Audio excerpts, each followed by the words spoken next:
Hello, everyone. Welcome back to Young and Wifed Up. This is Gabby. And I'm Denise. Thank you for joining us today for another episode.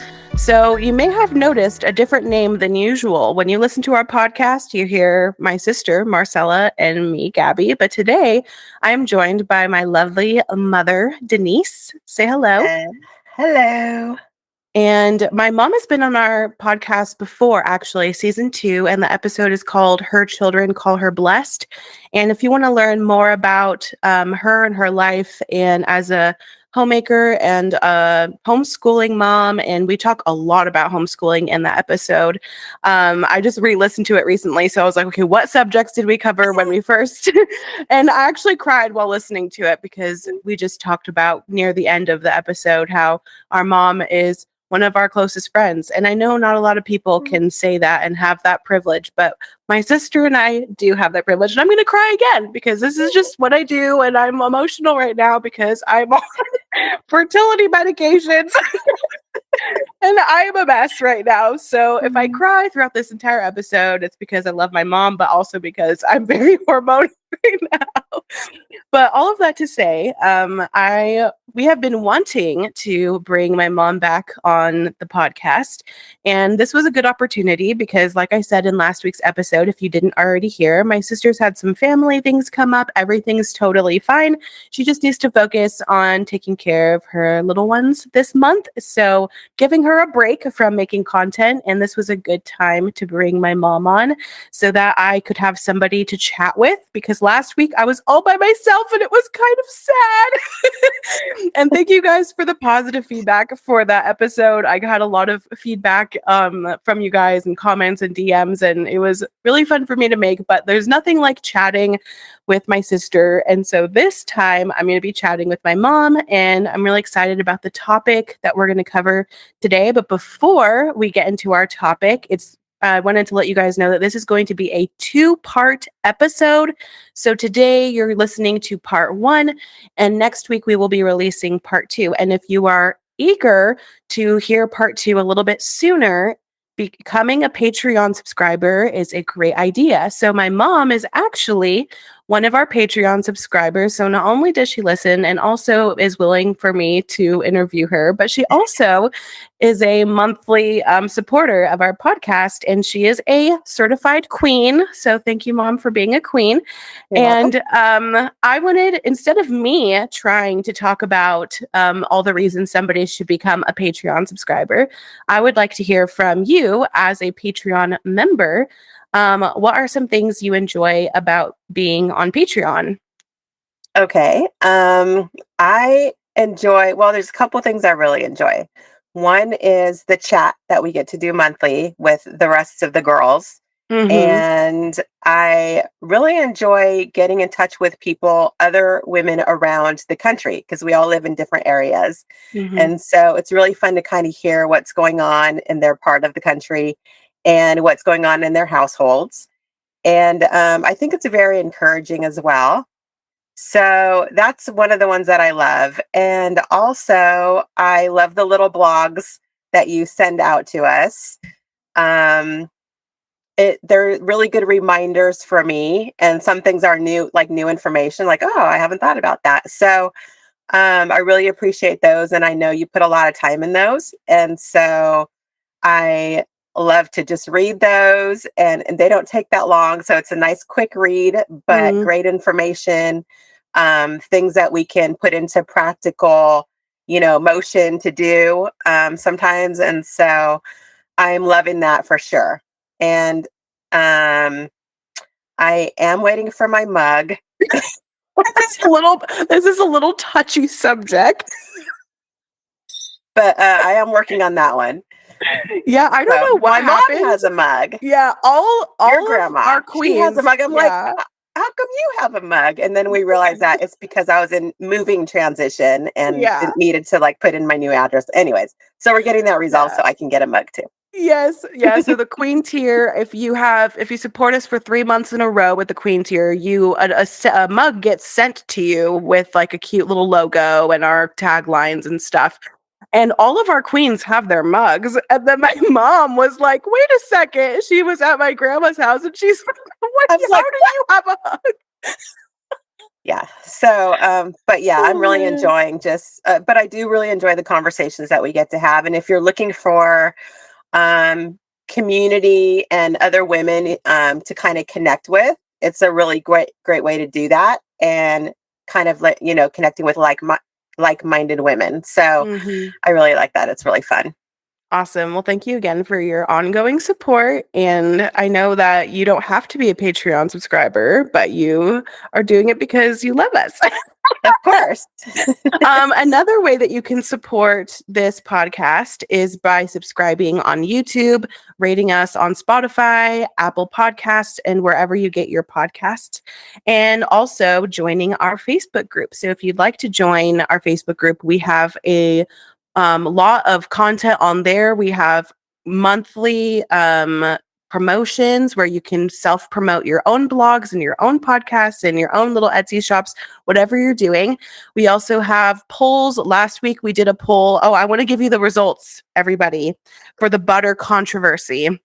So last week, I talked about our butter controversy in our family, and I did a poll in our Facebook group. And if you're in the Facebook group and you got to participate in this poll, awesome. If you're not in our Facebook group, you totally missed out on participating in this poll. So if you have a Facebook account and you would like to interact with the other listeners of Young and Wifed Up, and it's completely free, then joining our Facebook group is a great option for you. And it's another way that you could support our podcast.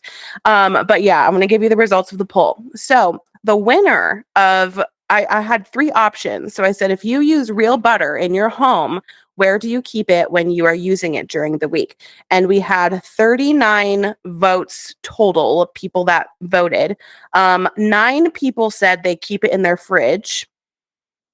5 people said that they do both. They do a mixture of both in the fridge and on the counter. And the overwhelming majority, 25 votes, were for on the counter. So the counter wins. Wow. I didn't vote in that one. I just saw it the other day and I was like, oh, but I am a refrigerator butter person. However, I have no counter space right now. I literally have like maybe 3 inches of Yeah, counter that's space. So true. I can You get a only free keep so pass. many things on my counter. So that's part of Yeah, why. you get a free pass. Oh man, that's so funny. Okay, so before we get into the topic, we just took care of all of our housekeeping. You want to tell us a little bit about where you're at now and what are you up to? What do you do like every day? You know, that sort of thing. Yeah. So I'm sure you've heard Marcella and you have both shared that we all kind of moved out of California Mhm. and that me included, with my husband, your dad.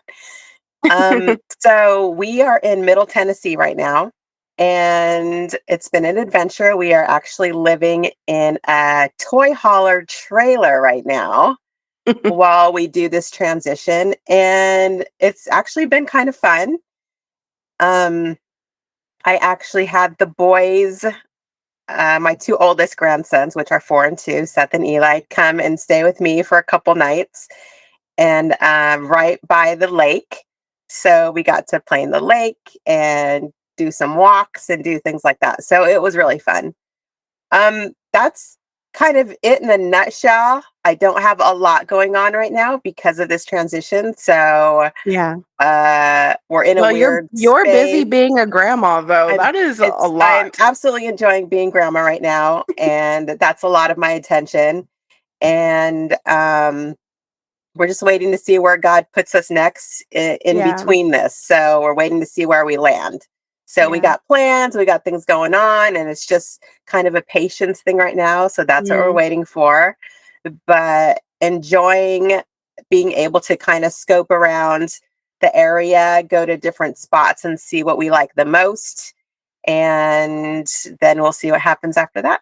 So, Awesome. Well, yeah, I was going to make a joke about how you're not a homemaker anymore. You're like a toy hauler maker.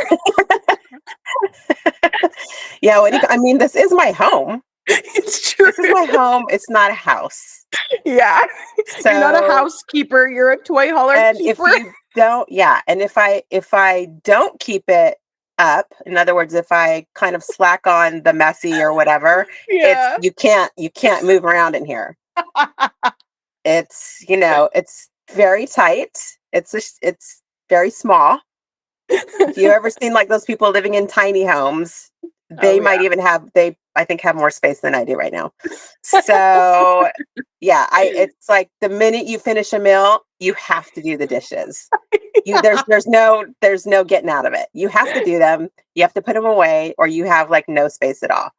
So yeah, everything has a place and gets put away immediately once you finish with it or whatever, and it still gets a little, but yeah, so I'm working on this is good. This is good discipline, Yes, so when absolutely. I do have a bigger house again, I'll be disciplined to get these things constantly, Yeah. cleaned up just because I'm so used to it now. When I go to my mom's house or I go to Marcella's house or even your house, I just Hmm. want to get the dishes done, not put them in the dishwasher.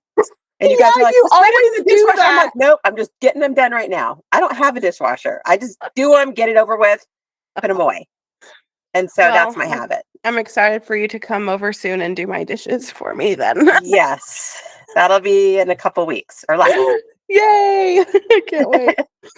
Okay, well, all jokes aside, you are stewarding the home you have right now, and it's really fun watching you and Dad live your trailer life in Middle Tennessee, especially braving the winter. Our Queen chat got to hear a crazy Mhm. winter nightmare Yeah, story with you you guys guys, in it the got trailer. below 11 degrees one night. And this little trailer is not prepared for winter in Tennessee. It's a toy hauler. No. It's for like taking your bikes out in the desert, in the heat. So yeah, that was yeah. We won't go into all the details, but it was definitely a trying few days of freezing water and freezing tanks, Yes. gray water and black water tank. We won't tell you what's in the black water tank, but you can Can guess. imagine. You can imagine. But we got through it. Oh But man, it was I very cold. literally, Yeah, yeah, I it do was very not cold. envy that. Nah, not fun. But now, yeah, live and learn. So now Yeah, we know how to prepare for next crazy snow weather. Yeah. exactly. Hmm. All right. Well, let's get into our topic today. So I'm going to go ahead and introduce it. This series, short series, part 1 and 2. I wanted to interview my mom about what it was like raising children contrary to cultural norms. And I wanted her to talk about this. It's been on my heart and on my mind a lot the past year, especially because at this point, like my husband and I don't have children. So we're not faced, I guess, with a lot of these issues right now. I feel like Ryan and I still try to live according to the scriptures in our own family. And we do a lot of things, just even with the two of us, that may be very countercultural. Like me just being a stay-at-home wife is like completely crazy to a lot of people. Um, but I don't really know, like, when I have girlfriends or listeners come to me asking for advice about like how do you deal with the people around you that may judge or um not understand why you are raising your children or growing your family in certain standards that are against what the world is doing. And on top of that, how do we deal with, feeling insecure or struggling with confidence in the decisions that we make as parents And also, on top of that, how do we deal with like explaining to our children or giving them that same confidence that we are living set apart according to what the Lord um, has demonstrated to us in his word. We are being faithful to him, honoring him. And that means that our lives look differently than a lot of people's lives. And you make decisions that are extremely unpopular, or even like people would say are borderline abusive, or you're not socializing them enough, or you're sheltering them too much, and et cetera, et cetera. Like, insert whatever thought and opinion people have about you there. And I think that there's a point where I would agree that we can still like evaluate the decisions we make for our households and say like, are we going too far, and are we making the stroke of sheltering and protecting our families from the world so far that we're doing an injustice to our children? But I feel like when it comes to at least how my sister and I grew up, I feel like my parents, of course, they were not perfect. Neither of them would ever say that. But I feel like in a lot of ways, my parents stood firm on a lot of the decisions that they made for their households in every stage of life that we were in growing up. And they were what people would say strict with my sister and I. They disciplined us. Church was not an option for us. It was an expectation. There was a lot of things. They homeschooled us, and there was just a lot of things that I feel like I can really look back and appreciate that they did not waver because they were the only ones doing XYZ, or a friend or a family member make a weird comment about what they're doing with us, or even my sister and I complaining about how strict or how it's not fair, that sort of thing. They did not waver, and they were very consistent with their parenting. And I think that my mom is a great person to talk about these issues with, because she is in a different stage of life where she has adult children that she can show the fruit of her labor and say like, all of the things that my husband and I did, like, God blessed. And so that's why I wanted to have my mom talk about this topic, and I pray that she can be an encouragement to anybody that is in any stage of life, whether you don't have children yet and you're thinking through these issues, or you have little children and you're not necessarily faced with a lot of this yet. But there will come a time, no matter what, if you do homeschooling or not, or if you let your kids do extracurriculars or not, or what music you let them listen to or not, whatever it may be, if you are a Christian, you are going to be met with opposition, either from the world or even your children that don't understand, or even just like your own struggles with standing firm and being faithful to the word. And so I hope that these two episodes, could be an encouragement to you that you're not alone, and that there are people that have done the same things, and that God blessed their efforts and their faithfulness, not because of anything they did, but because God is so faithful to his children, and that he honors and shows favor to his children. And I just think that this is not something that I would feel comfortable talking about without my mom. And so, Mother, I Yes. have this first part. I have like 8 talking points that I'd like to ask you about, and I'm going to pose them all as questions to you, and we can discuss them or flesh them out, or maybe you just answer and I'm like, that's sufficient, let's move on. So we'll kind of just see how things go, but I'm excited to hear your answers to a lot of these questions that I have. So I kind of already mentioned some of the things that you and Dad did differently with my sister and I. But can you maybe reiterate, or maybe give more details about what are the ways that you guys strived to live set apart when it came to your family life? Yeah. So we we kind of made a decision early on that I was going to stay home with you, and then later on, your sister came. So with the two of you, and we would be in a one income home. We we did a lot to there was a lot of sacrifices we had to make because we were in a one income home, and at that time we were even starting a business. So a new business startup, and only one of us working while the other one stayed home was kind of a big deal, but we made it work. When we first, had the two of you, you were very little, and we moved into a small single wide mobile home. And let's see, I think you were both very, very little. Like, I think Marcel was maybe 3 weeks old when we moved in there, and we decided we were going to stay there until we could, start our business, get it moving, be able to save some money because rent was very cheap there.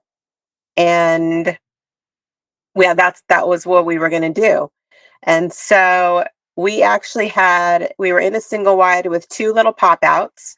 One of the pop outs was an extension of the living room, and then the other pop out was another bedroom. And Dad and I gave you guys the bigger bedroom, so the master bedroom. And Dad and I had the little bedroom, which only fit our bed. I And there remember. was maybe like a foot around the bed that you could walk around. So you kind of had to walk around and then lay down. There was no space for chairs or anything. It was just the bed. And there was built-in drawers and stuff. And the two of you had the bigger room because we had you in cribs, and then pretty soon you had your own little bed. But yeah, we did that for 3 years. And I figured out how to decorate it very cheaply. My mom gave me one of her old sewing machines. She taught me how to sew a long time when I was a teenager, and which I'm very grateful for.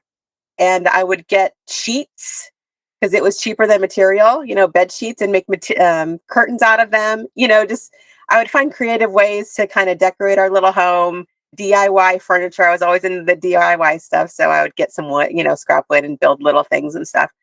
So we did that while we were growing our business, and at that time it was a landscape mason business. So we got into our first house that we were able to buy 3 years later, and that was a big accomplishment for us. And it was always rewarding to see you guys um going along with us in whatever adventure we had in our business, because at one time we had the landscape business. We also had a nursery where we grew plants and things, and so we had you guys there helping us with the nursery. But once you guys got old enough, we decided that we were going to homeschool you. And again, that was early on decision before I even put you guys in school. We just knew right off the bat that we were going to homeschool, and that wasn't a popular thing back then. Yeah, this was like Um, late 90s, very early yeah, 2000s. very early 2000. Let's see, you were born in 95, so it would have been around 2000 when you started kindergarten. And we enrolled you once you were in first grade. We found a Christian school that had a homeschool program, and that's what we started to do. We did get questions, from family and friends. Oh, is that okay? Like, the usual questions about socialization and all these kind of things. But it, it was always a quick answer for us. Like, this is a decision we made for our family. I didn't have to go and explain everything to them. Mm, mhm. There was no reason for me, especially if I knew they weren't really going to understand, or they might get offended or whatever. So Yeah. we knew that early on that that's what we were going to do, and found a way to do it, even way back then, way back then, over 20 years ago. So that's kind of how we all got started.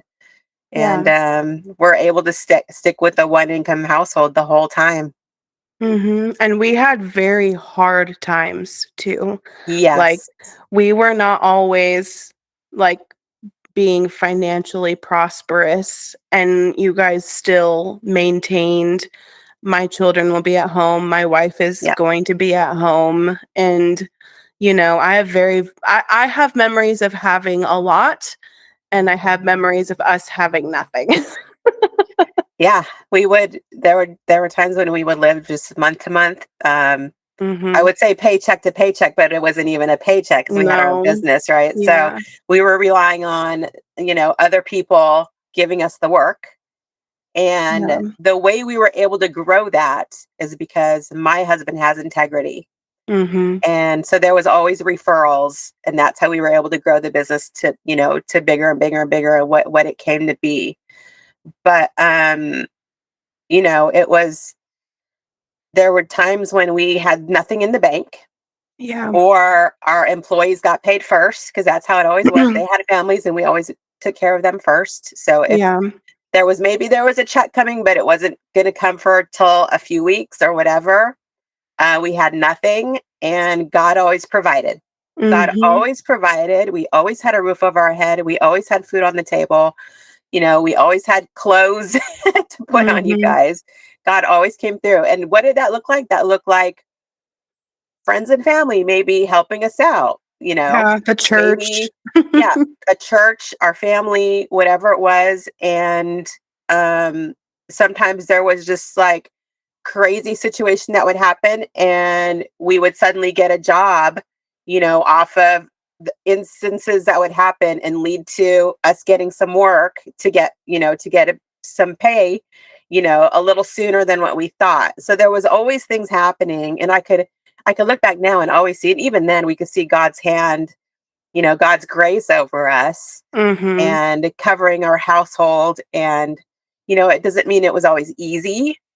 Yeah. Like you said, sometimes we had to go with the meals weren't extravagant. They were, Beans and sometimes rice, canned, yeah, quesadillas. canned veggies, or, simple things to make, but we had food in our bellies, and, you guys were happy kids. Very And happy. we had good family support as well nearby. So, Yeah. and really good friends, depending on the church. We always had people at whatever church we were at that were just a blessing to us. Yeah.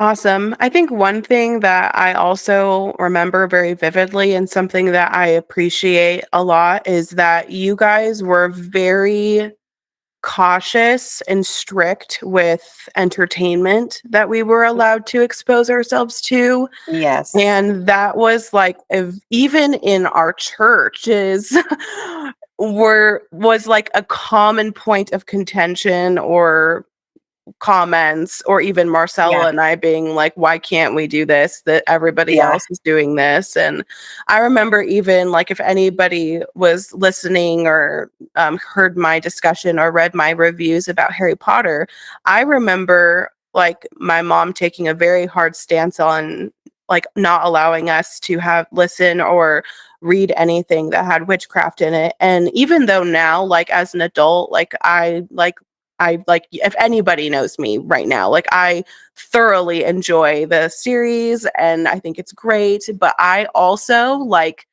know I could see the wisdom with you guys like making like very hard lines, and they may have been unpopular, or we may have been like that's ridiculous, like you guys are taking things too far, but that I'm so grateful, especially since I, as like a young teen, was more attracted to darkness and that sort of thing, that like how exposing me to other things like that would have been a bad idea.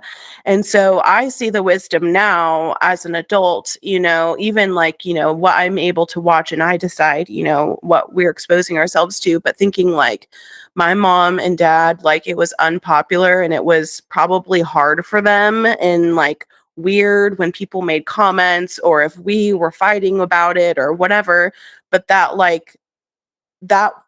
you guys made the right calls in a lot of these decisions, and even like then I never felt like you guys were like overly strict. Like if people would make comments to us, like our friends, like, oh, your parents are so strict or whatever, I would be like, really?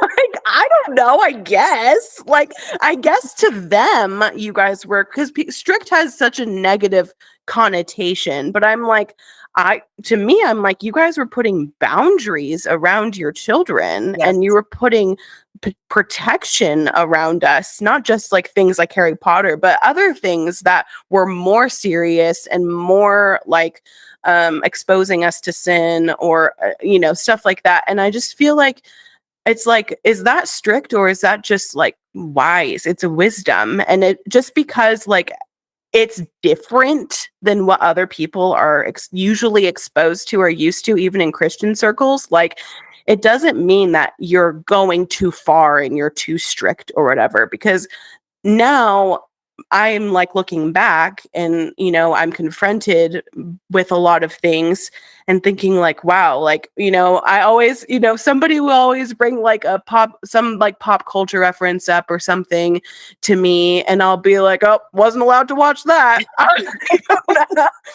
and, Yeah. it's like a joke, but then I'm always like, I'm fine.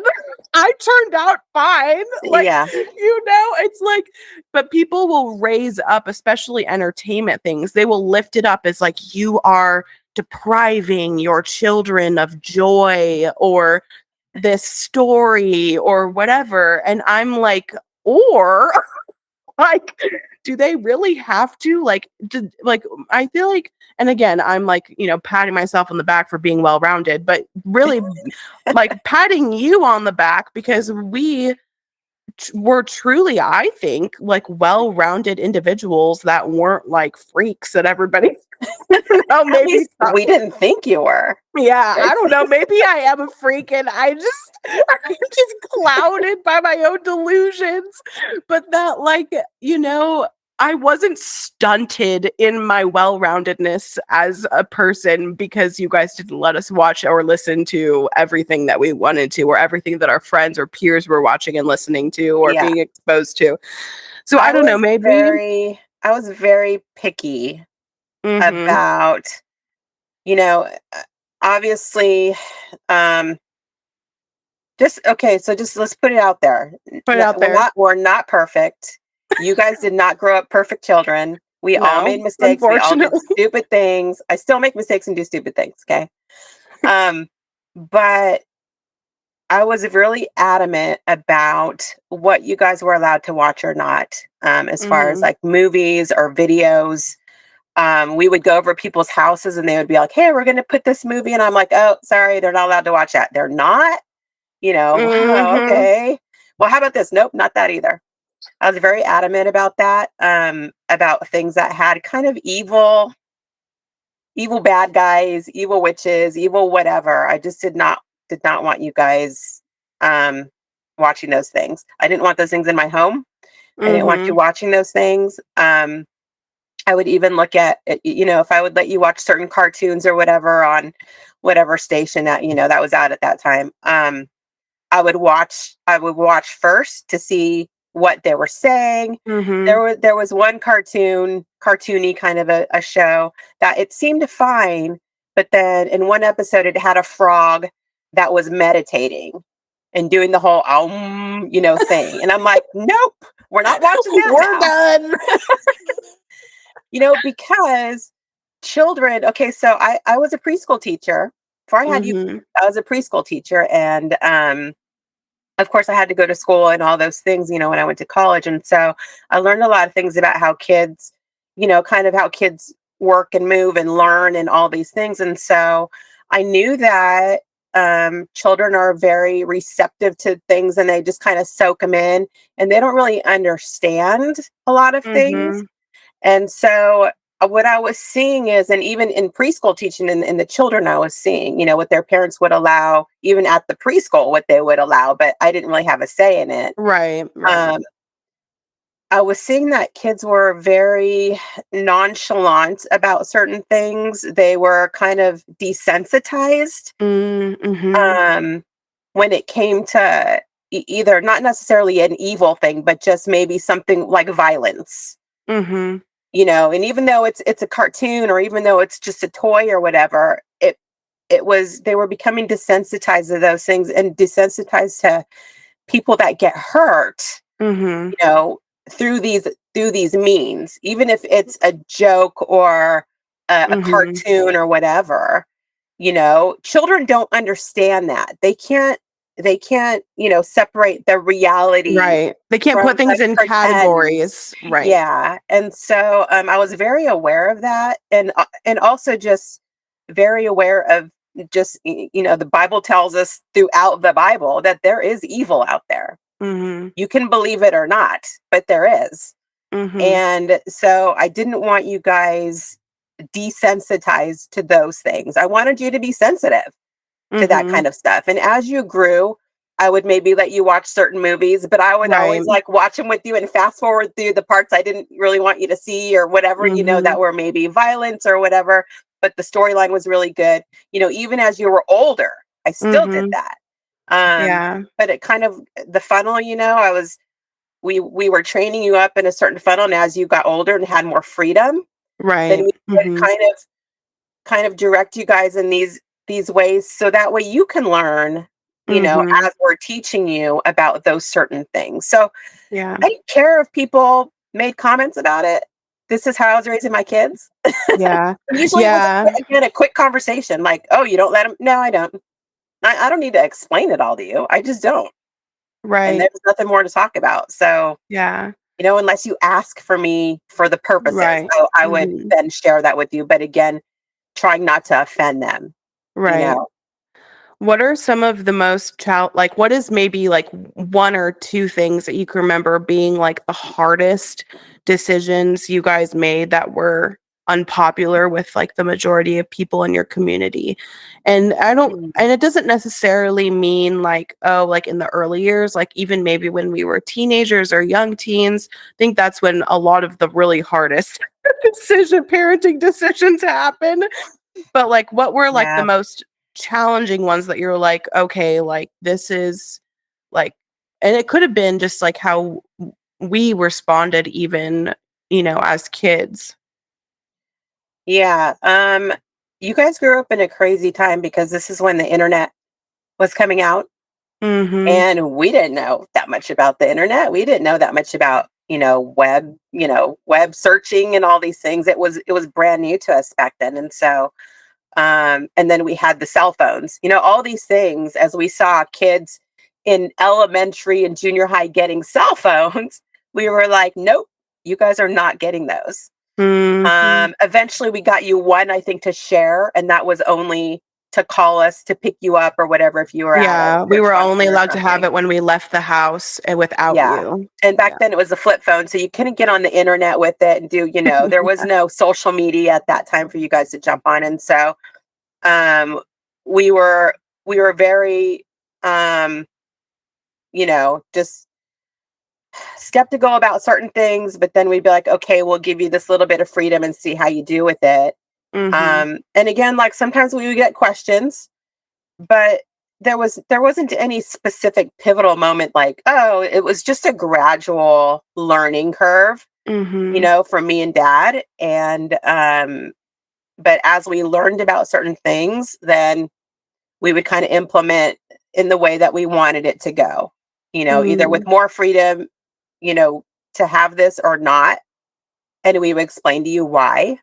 So it Right. wasn't just like, you can't have it because I said so. It was always, we always Yeah. try to explain to you where we were Mhm. coming from, what God's word would say about it. And so, but it was a gradual learning curve, like everybody else goes through, like Yeah. everybody else. So, Is there an experience that maybe, like, validated or, like, solidified your guys' commitment to, like, parenting differently than other people or maybe living more set apart and, like, feeling really like this was the right decision for us? Like, this was, like, what we're doing, God is blessing it, or, is there anything that you could share about that? I think we had a lot of friends at different churches, and a lot of times there were people that had kids with in the same age bracket, but they were going to school, whether that was a public school or a Christian school. They were still in a school with other adults, teachers that were, teaching them throughout hours and hours of the day.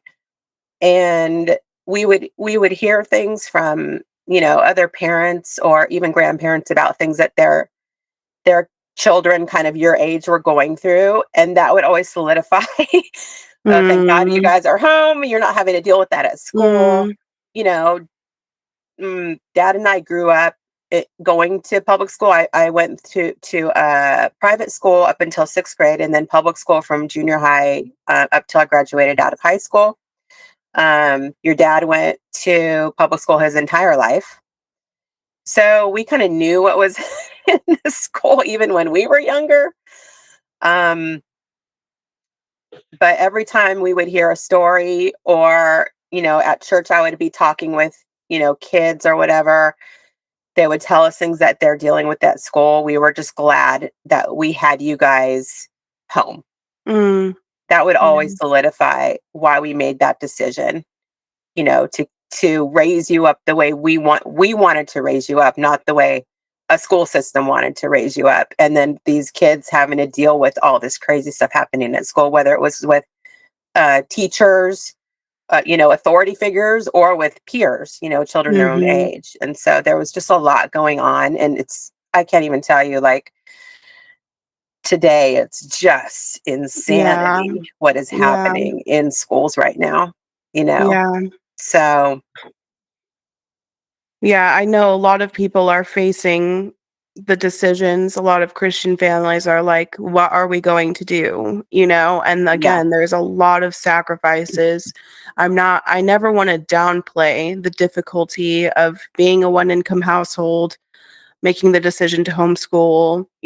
I never want to downplay the difficulties and say it's all rainbows and sunshine. But that, like, when the more our culture becomes anti-God, the more, like, we have to make difficult decisions that are very sacrificial in order to keep our children protected from that sort of evil and danger. yes. Um, How did you navigate the tension between your convictions as a family, you and dad, and maintaining healthy relationships with those who may not have understood or agreed with your guys' parenting choices? Again, like I said before, it was typically a quick answer. If somebody asked about something, a decision we made, or something, we would say to you guys, and oh, why, da da da. Um, but the proof was always in the fruit of you guys, you and your sister, how you behaved around other people, the respect that you had with other people. And so there wasn't a lot of conflict in that with other, friends or family, because they could see that you guys were not, I don't want to say this, but we're not your stereotypical homeschool children who didn't want to interact, and like your episode of unsocialized homeschoolers. Yeah. You guys were definitely not unsocialized. It was kind of just, it's just kind of a funny thing to say, because you knew, for you guys, okay, I'm only going to speak for our family. Mhm. I made sure that you were involved with a lot of different things. And so, we would I would have you guys in at different area, if we were shopping or we were at a restaurant or whatever, and we taught you guys to be respectful of other people. And if we were somewhere and there's kids over there, again, I'm not calling anybody out, so nobody get offended, but this is just how it is. There's kids going crazy, climbing up the walls in a restaurant, let's say, and they're Mhm. out, they're out there. You guys would be kind of sitting there. You'd look at the kids. You'd look at us like, is that okay? Like, are they okay to do that? And we would get people that would comment. When you guys were younger, we would get people that would comment to me if we're walking in a store, let's say like an antique store or something, where there's a lot of breakables and things. You guys were not touching everything. Mm. You had your either hands folded or in your pocket, or somewhere, so you knew you could look at the things, but you didn't need to touch everything. And business owners appreciated that, and they would thank me. And Mm. in my mind, I'm like, I don't see, I didn't see the difference, but they did. Mm. And so, or at restaurants or whatever. And so we taught you guys being respectful of other people, no matter the age. And Mm. because we had you guys in different activities, you were around children of all ages and around adults and Mhm. different adults, but not just the same adult, but like different adults. Mhm. And so we taught you to be respectful of those people. And that was the fruit. And people saw it. So they couldn't really say much to me about, Mm.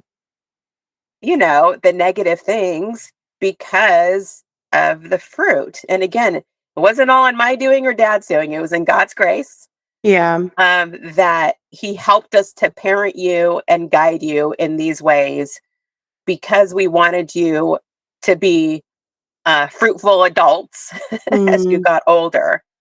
But I hope that answers your question. I don't know if it does or Yeah. not, but No, it does because, like, I mean, speaking to like your relationship with others, of like, if anybody had questions or if anybody wondered, like, are they like they're kind of weird, like they do these weird things, or they're not allowed to do these things or whatever, they could still see like the fruit, regardless if they even had like uncharitable thoughts or if they gossiped about us or whatever. It's like, at some point, if you get to know our family long enough, they're like, oh, like something is different, but it's not bad different, yeah. and I think that And that's that's not to why. say, by the way, that's not to say, disclaimer, that people with their kids in school have bad kids. Oh, That's not absolutely what I'm not. saying at all. Again, like I was in school my whole life. My husband was in school my whole life. That's not to say that, because Mhm. there are people that this is what they chose or they don't have a choice Yeah. to have their kids, in school. And so, and we had a lot of good friends with families, all different kinds, from homeschool to schooled kids, and they were all great. you Yeah. know the majority of those people were great and Yeah. respectful and all of that stuff. So I Yeah. just want to put that out there, just Yeah. in case. No, of course. I appreciate it. Can you discuss maybe a specific instance? I know this was like forever ago now. Your children are in their late 20s, pushing 30. But if you can remember any specific instance where you can remember a like feeling like you or knowing, that you guys were the minority in the decisions you were making with child rearing, and maybe how you handled that. Like, was it like oh man, like we are alone on this? Or were you like, no, Yeah. I feel confident. This is like the right decision. I don't care if we're the only ones. Like, can you maybe discuss a specific instance?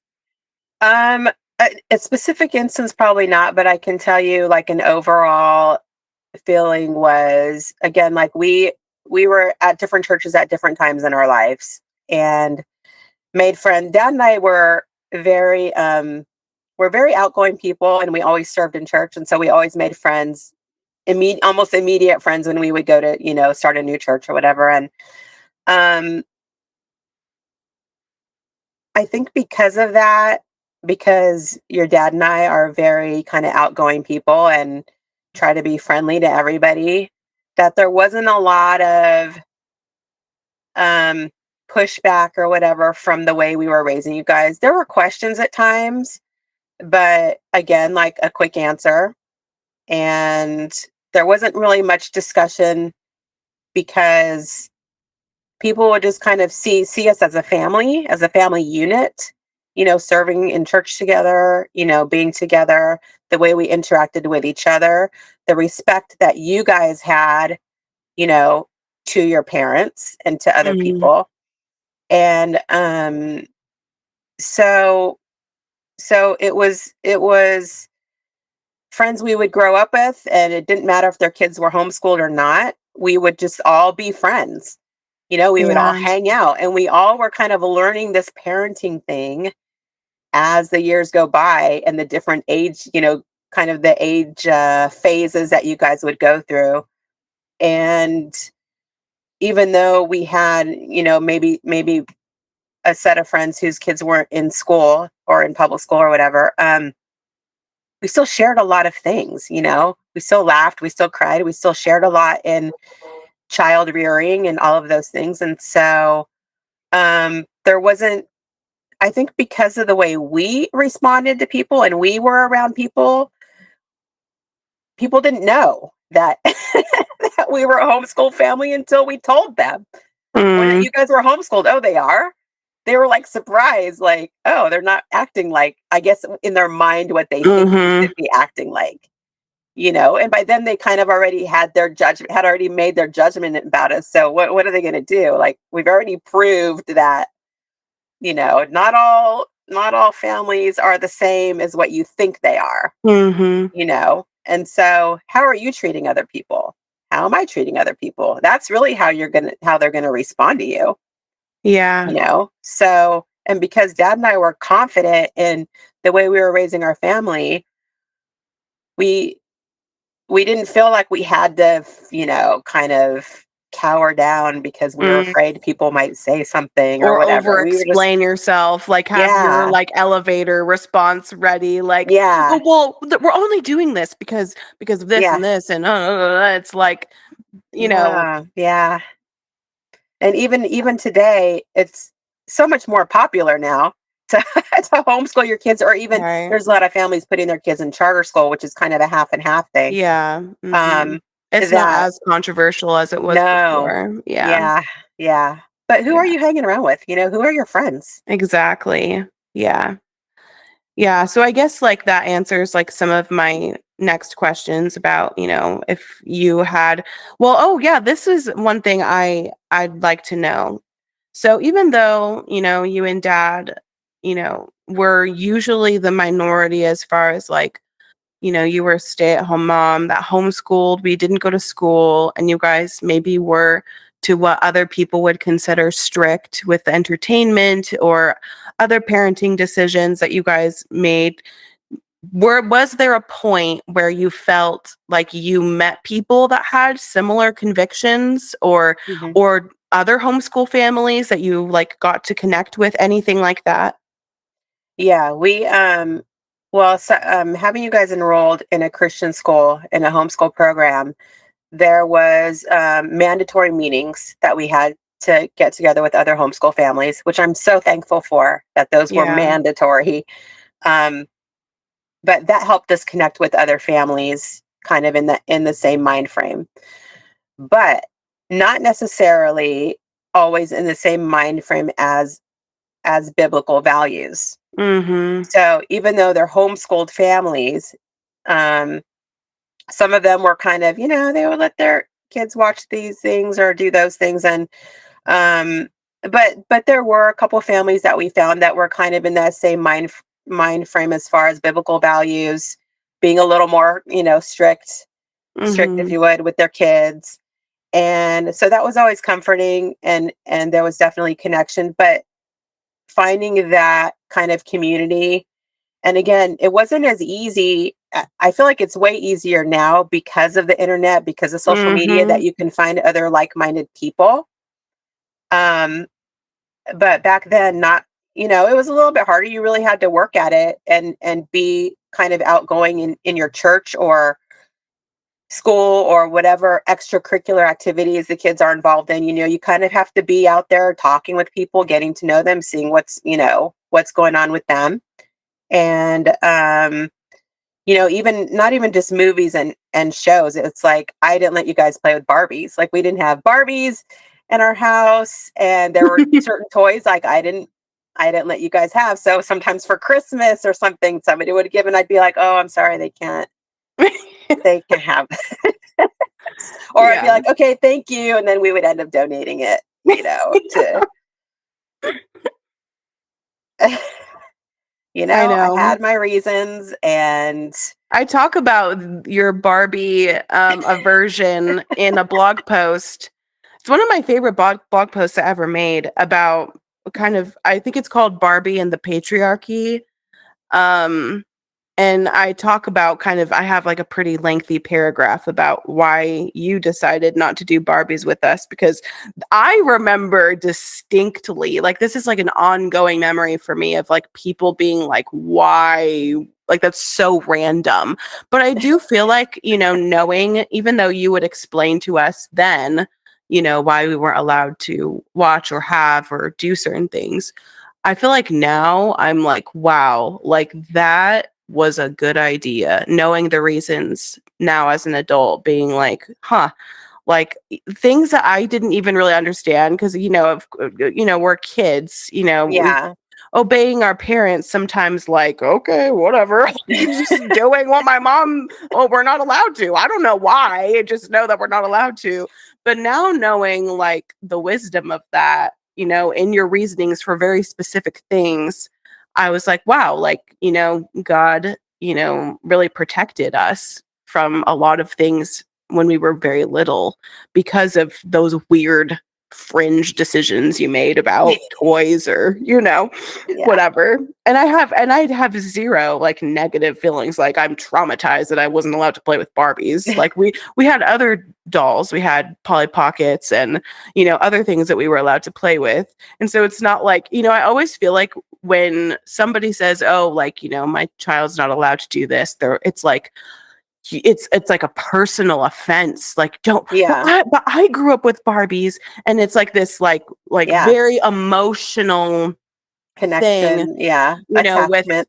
with shows that they love or books that they love or toys that they love, and it's like very offensive to say like our family has decided not to participate in those things. But it's like when it comes down to it, like taking the emotion out of it, it's like, did you die? Yeah. like, like I did mean, you die for not I grew up playing? with all that stuff. I grew Yeah. up with all that stuff. I grew up, well, and I mean, and even grandma will tell you now, I don't know, she only knew so much, but she would be like, I don't know why I let you guys watch those scary movies when we were Horror like movies. young, like Halloween and Friday the 13th. Like, and I You would were like lay in bed 5. terrified that someone was hiding in my closet, and so You talk so, and about and trauma. she would admit now, like, I would Oh, never of do that, but course. I didn't Yeah. know any better, Yeah. she, and I get it. Like, I don't blame my parents for, me being traumatized or whatever. It's just part of, learning, living, learning, Mhm. being a parent. I mean, I was not a perfect parent. I still allowed things that maybe I would change my mind now, Mhm. looking back, but it's done. Like we've Yeah. all moved on, and we're okay for the We're most all part. okay. Yeah, for the most part. Speaking of those things, I want to talk about the teen years. Yeah, And I know this is like dreaded teen this years. could literally be an entire podcast episode, but we can cover it briefly because I know I was not easy, okay? I freely Mm-mm. admit and tell everybody I was a terror to my parents when I was a teenager, and I pushed the boundaries, the limits, It's just like textbook rebellious teenage girl wants to do whatever she wants situation. My sister had her own failings, but she's not here to Yeah, defend herself. So so I can only speak to neither of me. you are perfect. No, but do Mm-mm. you have any positive reflections or on the flip side regrets with how you guys handled the teen years with topics like dating, modesty, friendships, freedoms that you gave us? You kind of maybe teased some of that a little bit, but can you maybe flesh it out a little bit for me? Yeah. So, we'll start with what I've already talked about, which was the technology. Again, that was Mhm. all a new thing.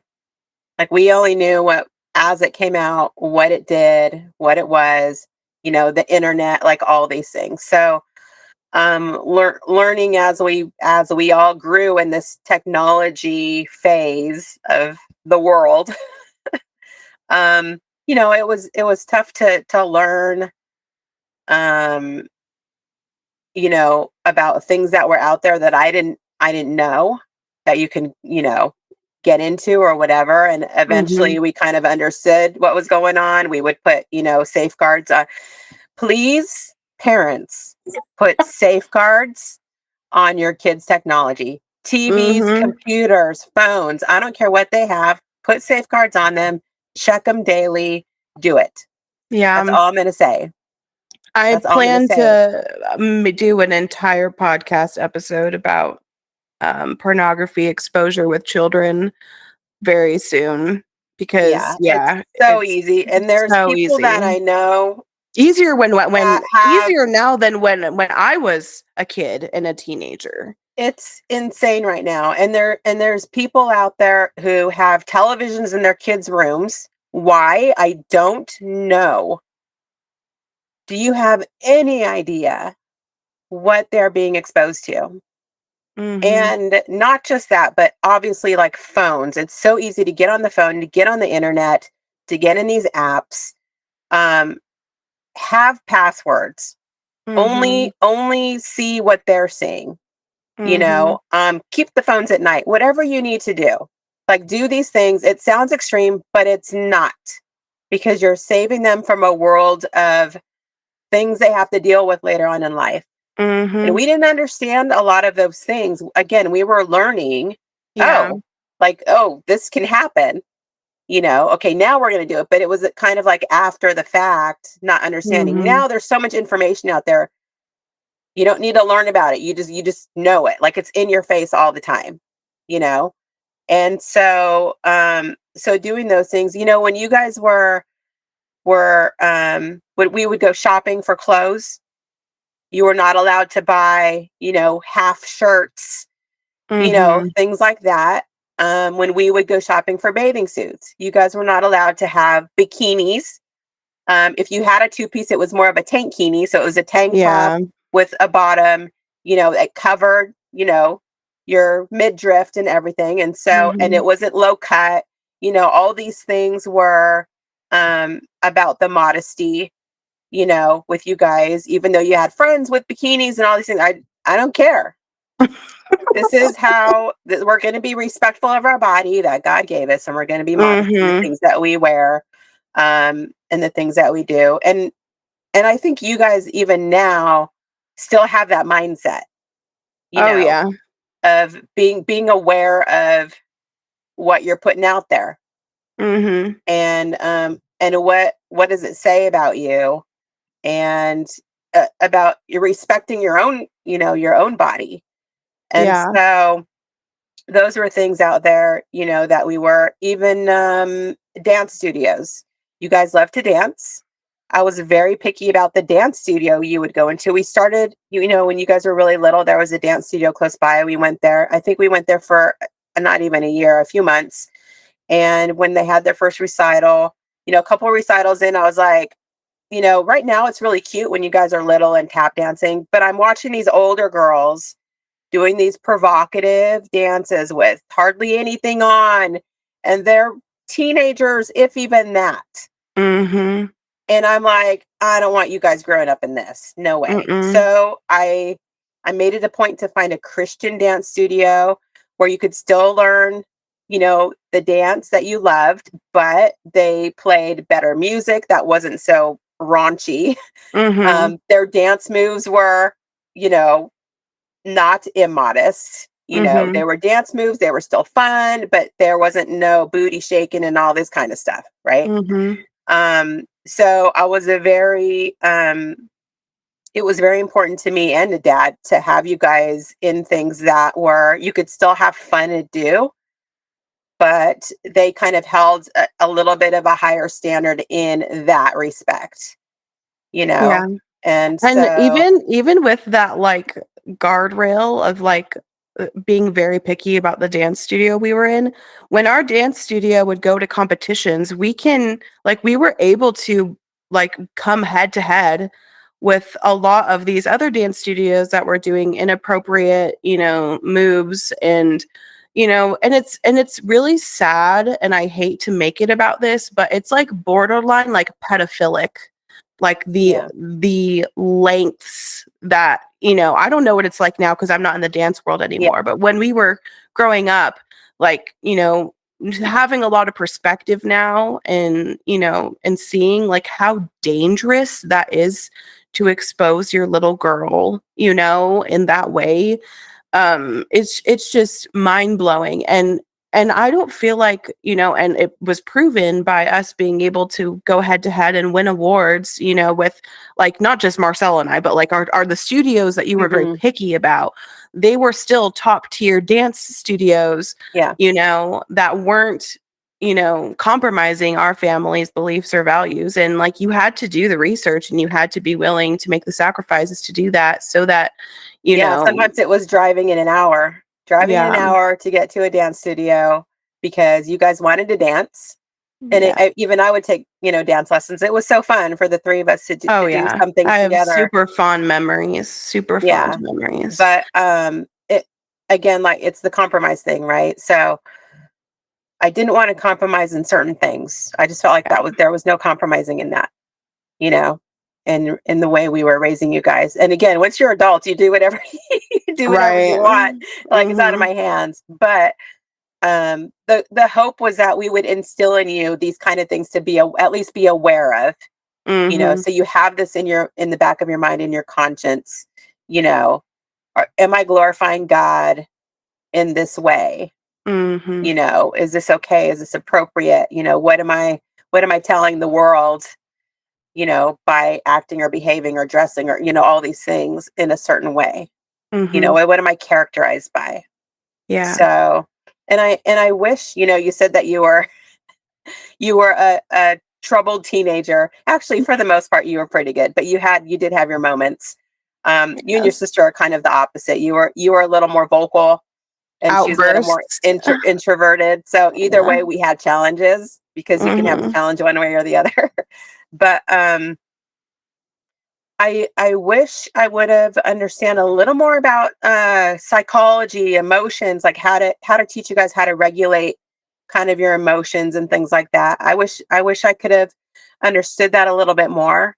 I took a counseling course a couple years ago, and it was really good information for me to have, to go forward with, to understand people, even understand myself and how I kind of process things, or why do I get Mhm. emotional about this thing or have an outburst about that thing or get angry or frustrated or quiet, or the um when something comes at you, am I freezing?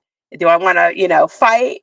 Is there a flight? Mhm. All these kind of things to understand versus, well, we're just going to send you to your room, or we're just going to, you're going to get a Mhm. punishment, but there's no a lot of discussion. There was discussions, right? But Mhm. not a lot about understanding how to help you regulate your emotions. So you knew kind of how to get through it without crazy outbursts or whatever. I By the way, know. every so often there is still a crazy outburst, but not anywhere. Yeah.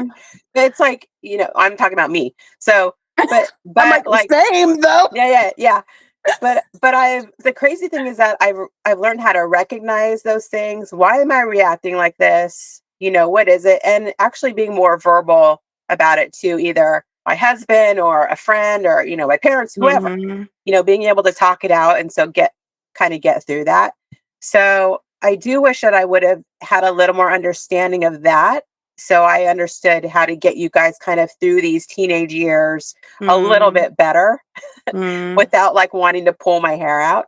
Oh, yeah, it was not easy. I can speak for myself. I was not easy for you. So, No, I especially mean, when math came around, oh and gosh, if don't you even get me guys heard the started. episode with the unsocialized homeschoolers, you guys did talk about your math anxiety. Yeah, we both have math Yeah. anxiety. Yeah, I wish I would have just got a tutor for you guys when it came to math, but it's over Yeah, now. So probably would have saved a lot of our relationship at the time.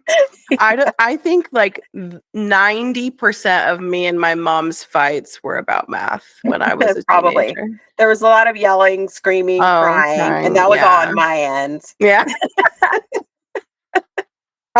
But I mean, we got through it with different curriculum. Yeah. I don't know. I'm just Oh, like, I just want you to man. pass. Just That's pass the class why, and let's move on with our lives. when my kids get past the point of like pre-algebra, I'm like, Yeah. Ryan, they're all yours. They're Yep. all yours, Ryan. This is your expertise. Yeah. So yeah, that was a tough one. What about topics regarding friendships that we were allowed to have or people we were allowed to spend time with and dating relationships when we were teenagers before we were adults. Yeah. We can't stop who you guys like. You can't stop kids from liking each other or whatever. But it was always, keeping an eye. Mm-hmm. Do you want to hang out? We're going to hang out at the house in the living Always. room with the doors open, where we could always see you. If we were at church and you were in youth group, whatever, we knew the youth leaders and all the people very well. Oh, yes. And so they would tell on me. They would keep an eye. So you guys knew, again, like rebuilding relationships, adult relationships, especially with adults who are interacting with your kids is always a great thing. So there's no hiding anything from there. Mm-hmm. Being a little more strict about, well, I don't know if strict is a word, but just a little more adamant about you guys, us meeting, whatever boy you brought over, going on dates. We would always get to know a lot of times the parents. We would meet his parents even, and so when it came to you guys getting married, getting engaged, by that time I was like, okay, we've done the best we could. Now this is your choice. But I think it was important for you guys for us to approve in a way that, but I think you and your sister both already had an idea of the man that you wanted to marry. Mm-hmm. And that had been kind of a little bit of a discussion here and there with us as well. And so we knew that you were both at a place where you were, you could choose and make a wise decision on that. Mm-hmm. You could make a wise decision. You trusted our judgment. And so it was an easier time for you guys to approve and Dad to give his stamp of, yes, you can marry my daughter because you trusted us. He did like to intimidate a little bit. Oh, yeah. That's just for fun, though. That's not that even... was definitely for fun. Yeah, it's just for his own enjoyment. Yeah, it was for funsies, and then we kind of laugh about it later. But for the most part, I mean, Dad's a big teddy bear. So oh yeah, he loves He's people. a softie. He's a big softie. He's way more softie than I am. Oh, same. He's so much nicer than me. Yeah, I agree. Okay. Well, thank you so much for sharing a lot about your life. And, I know that it's hard to kind of get back into those mind frames because you are now an empty nester and you have been for several years now, but that you can look back and, examine, what the decisions that you guys made, and you can see God's providence in protecting your family and your children, and him giving you guys the confidence and the faith in what you knew was true and biblical and right, not just, deciding how you were going to school us or, but the decisions of you guys being overly involved, especially you, because you were home with us, obviously. But how involved you were with us, seeing the fruit of that and seeing the fruit of, you teaching us how to discern good and evil, even by the little decisions you made with toys and entertainment and stuff like that. Like, I always tell people, and it's your fault. I always tell people it's your fault that if I go into a store and there's too many things, paraphernalia, new age, witchy, whatever, I am so sensitive. My spirit is so sensitive. I literally have to leave. And I know, not only is that I think having discernment and having the Holy Spirit, but also you made such a wide gap between good and evil for Marcella and I. There was so much black and white, which I think was wise, that we can, like, there's no denying, like, I can sense evil, or things that are, so if we're watching something and I'm like, oh, some things I can't, like, I can't watch this, like, and that is the fruit of you guys being very, like, putting protections around us, that even me, 29 years old soon, like, I'm still overly sensitive to evil, and that's something that I'm grateful for. I know that there's some people that would be like, oh, that's, do you live in fear? Or no, absolutely not. Mhm. Like, it's not living in fear or over analyzing every little thing, but that, like, if something truly is like evil and I feel like, sensitive towards it, like, I know that's because you guys drew such clear lines for us growing up of like what good and evil was according to God's word, that I still now as an adult, feel that pressure of like, oh, like something is wrong about, the place that I'm at, or something I'm reading or watching or something or listening to, and like everybody knows that Ryan and I are into hardcore music and we go to shows and stuff. And there have been shows, that, if they're not, Christian bands, it's kind of a mixed bag with metal.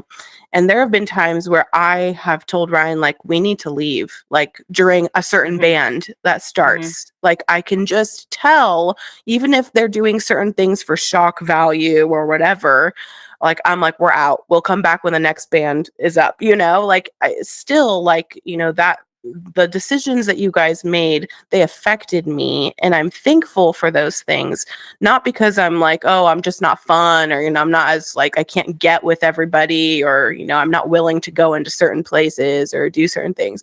But it's like, feeling sensitive to good and evil is a good thing. That's something that we should, like, instill in our kids, of like what is right and wrong and what is good and evil, and not have these random gray areas of like, oh, like, this person does it, maybe we can be more relaxed about this. I'm very thankful that you guys were strict, what people would say, but I use strict in a positive term, in a positive light, of like, you guys were putting protection around your family and you're using the wisdom that God had given you at the time.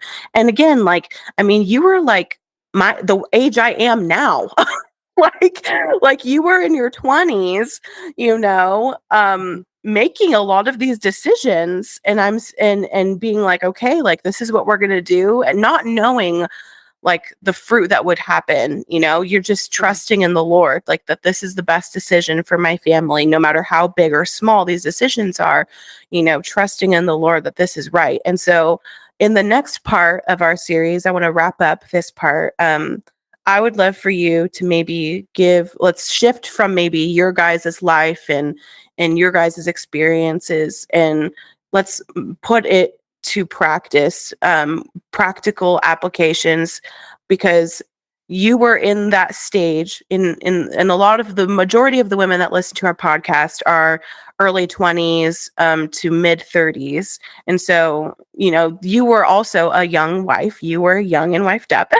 Mhm. You were a young wife, you had children young, and a lot of our listeners and a lot of the friends that we have in our community, they're being faced with a lot of these decisions. Do I stay home? Do we do single income? Do I do homeschooling? And those are really big ones. But then there's other small little issues that start to compound, like, how am I going to deal with a cell phone or an iPad or a gift that somebody gave me and I don't know what to do with it? How do I deal with a disrespectful, family member that is constantly like criticizing the decisions we're making? How do I deal with entertainment? So I would love if we can shift into the second part with you giving some advice or wisdom, or just even just encouragement to just keep fighting the good fight in your homes. So we'll go ahead and wrap it up. Thank you, Mom, for sharing your heart. My And pleasure. and then we will see you guys in next week's episode. Goodbye. Bye.